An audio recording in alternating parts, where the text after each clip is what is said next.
राधे राधे। जय श्री कृष्णा। नरक चतुर्दशी कथा। कार्तिक मास के कृष्ण पक्ष की चतुर्दशी को नरक चतुर्दशी को यह पर्व मनाया जाता है। इस पर्व का संबंध स्वच्छता से है, अतः इसमें घर की साफ सफाई का खास ध्यान रखा जाता है। नरक से मुक्ति पाने के लिए प्रातः तेल लगाकर अपामार्ग चिचड़ी के पौधे सहित जल में स्नान करना चाहिए। संध्या को यमराज के लिए दीप दान करते हैं। कहा जाता है कि इसी दिन भगवान कृष्ण ने नरकासुर नामक दैत्य का वध किया था। कार्तिक कृष्ण पक्ष की चतुर्दशी को ही हनुमान जी का जन्म हुआ था। भगवान शंकर स्वयं हनुमान जी के रूप में अवतरित हुए थे। कथा है, प्राचीन समय में रंतिदेव नामक राजा हुए थे। वह पूर्व जन्म में एक धर्मात्मा और दानी थे। इस जन्म में भी वे दान आदि किया करते थे। उनके अंतिम समय में यमदूत उन्हें नरक में ले जाने के लिए आए और बोले, नरक में चलो, तुम्हें वहीं चलना है। राजा ने कहा, मैं तो दान दक्षिणा तथा सत्य कर्म करता रहा हूँ, फिर मुझे नरक में क्यों ले जाना चाहते हो? यमदूतों ने बताया कि एक बार तुम्हारे द्वार से भूख से व्याकुल एक ब्राह्मण लौट गया था, इसलिए तुम्हें नरक में जाना पड़ेगा। यह सुनकर राजा ने यमदूतों से विनती की कि मेरी आयु 1 वर्ष और बढ़ा दी जाए। यमदूतों ने बिना सोच विचारे किए राजा की प्रार्थना स्वीकार कर ली। यमदूत चले गए। राजा ने ऋषियों के पास जाकर इस पाप से मुक्ति का उपाय पूछा।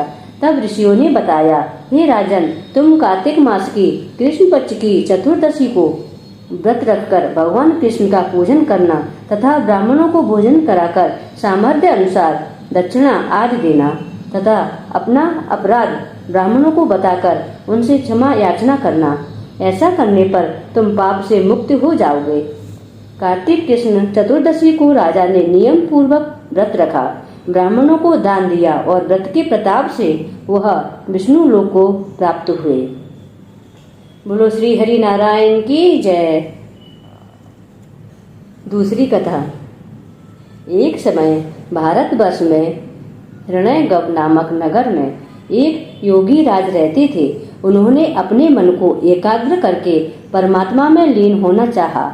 उन्होंने समाधि लगा ली। समाधि को कुछ ही दिन बीते थे कि उनके शरीर में कीड़े पड़ गए। आंखों के रोह बहों और सिर के बालों में जुएं हो गईं। इससे योगीराज बड़े ही दुखी रहने लगे। उस समय देवर्षि नारद ने वहां आगमन किया। योगीराज ने नारद मुनि से पूछा, मैं समाधि में था, किंतु मेरी यह दशा क्यों और कैसे हो गई? तब नारद जी ने बताया, हे योगीराज, तुम परमात्मा का चिंतन तो करते हो, किंतु देह आचार का पालन नहीं करते, इसलिए तुम्हारी यह दुर्दशा हुई है। तब योगीराज ने देह आचार के विषय में नारद जी से पूछा। नारद जी बोले, देह आचार के विषय में जानने से अब कोई लाभ नहीं। पहले मैं तुम्हें जो बताता हूँ उसे करो, देह आचार के बारे में फिर बताऊंगा। तुम इस बार कार्तिक मास के कृष्ण पक्ष की चतुर्दशी को व्रत रखकर भगवान की पूजा बड़े ध्यान से करना। ऐसा करने से तुम्हारा शरीर पहले जैसा हो जाएगा।